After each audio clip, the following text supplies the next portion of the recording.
Pesisir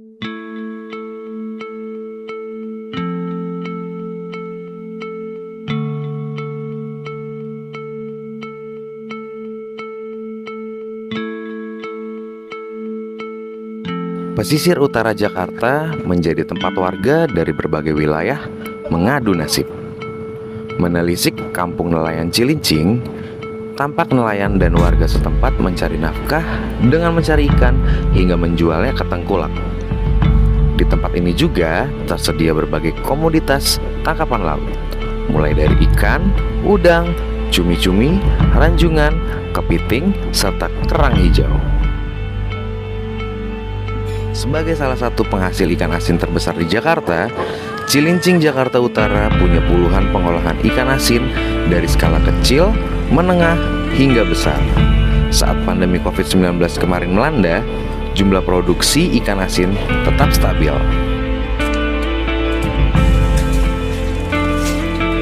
Dalam sehari, pekerja bisa mengolah ikan asin mencapai 3-5 ton dengan bahan baku 10 ton garam yang mampu bertahan selama 15 hari.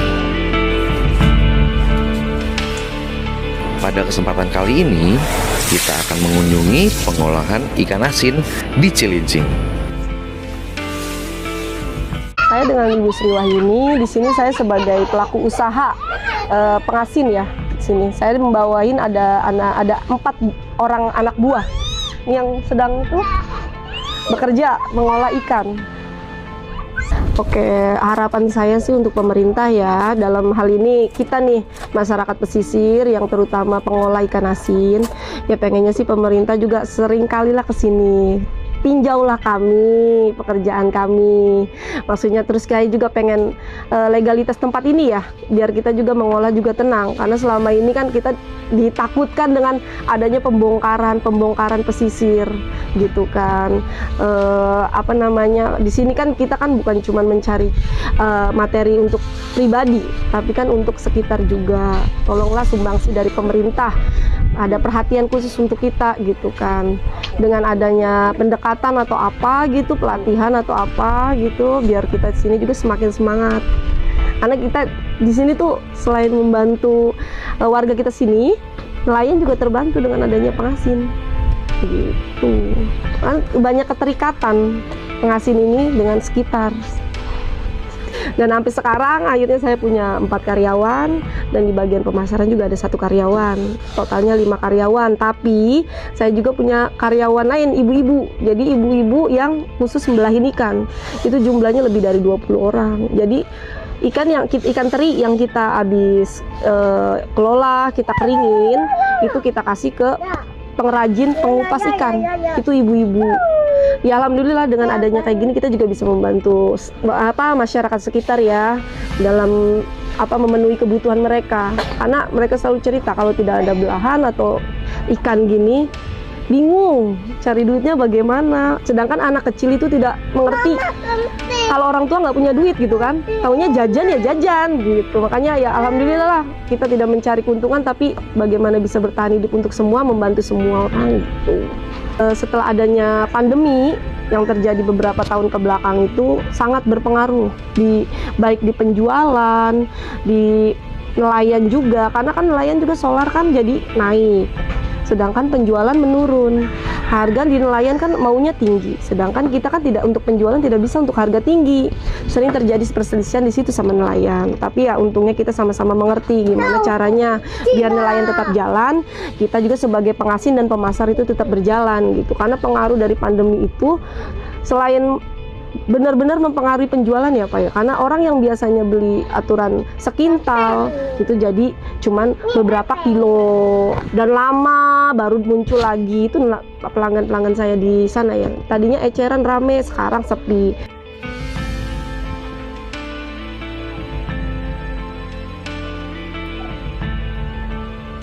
Nama saya Johan, umur 35 tahun.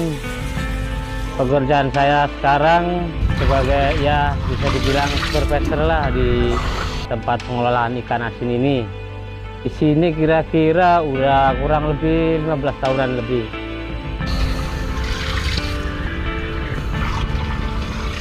Cara pengolahannya begitu pas ikan datang nggak langsung diolah sama kita. Kita rendam dulu pakai air garam berapa menit, baru kita mulai perebusan. Oh ini mas.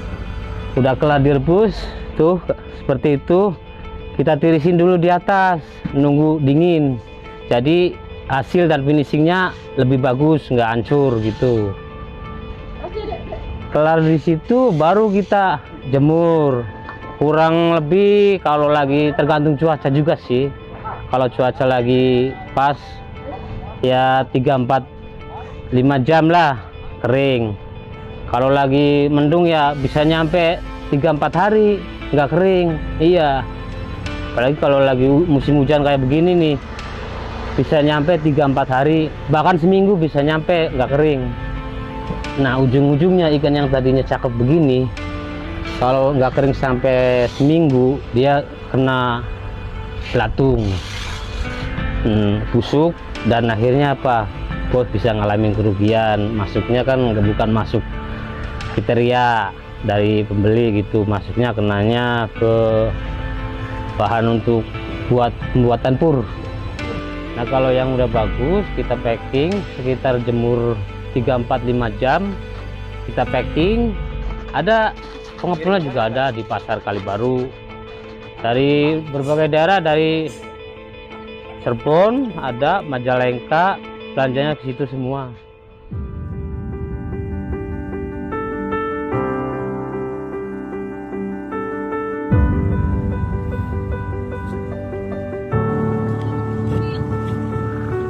Perubahan iklim adalah ancaman bagi negara kepulauan seperti halnya Indonesia.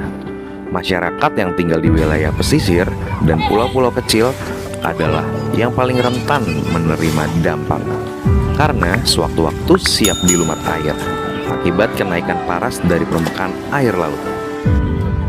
Sedikitnya terdapat 2 dampak yang pasti dirasakan oleh masyarakat pesisir dan pulau-pulau kecil akibat krisis iklim. Pertama, pemanasan global yang terus melaju akan menyebabkan daerah pesisir dan pulau-pulau kecil tenggelam. Dan yang kedua adalah persoalan sulitnya mata pencarian masyarakat sekitar.